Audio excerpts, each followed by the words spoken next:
So today we're talking about place value in decimals. This is lesson 5.7 of Everyday Math in grade 3. In this lesson, the kids have actually made their own place value books to help them understand place value a little bit better.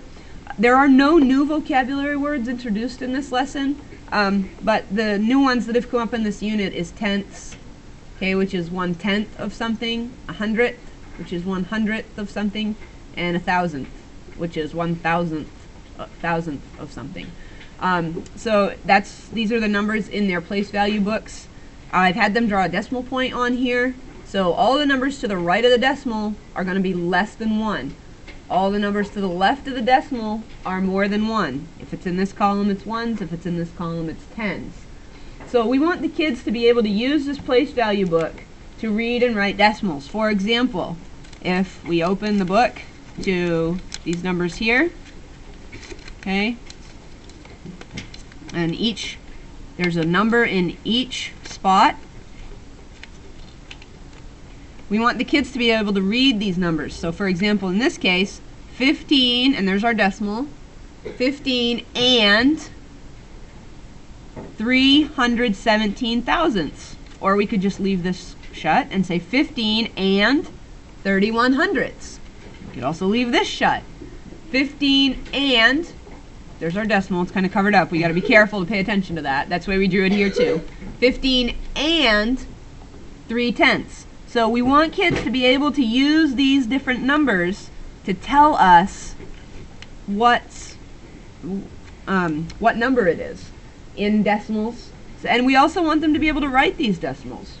We want them to be able to identify the digits and express their values. So we want the kids to be able to tell us how much these digits are, how much the numbers mean.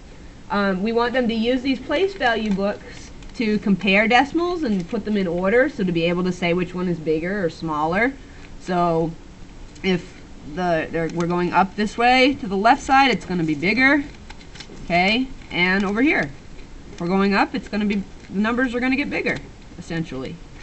All right, and just knowing that, for example, if they go up in the thousandths place, that we have to check the tenths place first. So 1/10 is going to be less than, say, 3/10. Okay, so this place value book will help kids understand that. And we also want the kids to use place value books to identify numbers that are 10 more. All right, so for example, if we have this 13 and 3/10, so 10 more, because I just flip it up 1, will be 23 more. So they're going to be able just to figure that out by flipping the page in the book, that it's 10 more or 1 more. Okay, so 3 will go to 4. That's 23 goes to 24 and 3/10.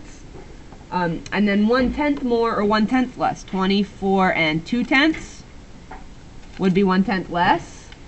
And then 23 and 4/10 would be 1/10 more.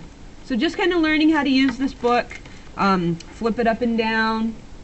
Now, kids can practice this at home. Again, just working with decimals, working with money, working with numbers, asking them which is bigger, which is smaller. Anything that you can find that's less than 1. Money often works well because it breaks up into change that they're pretty familiar with. So you can just talk to them about that. Have them use their place value book, or even create their own. So you can kind of see how it's put together here. And this is a great tool for them to be able to count and figure out place values. So this is lesson 511 in Everyday Math, place value in decimals.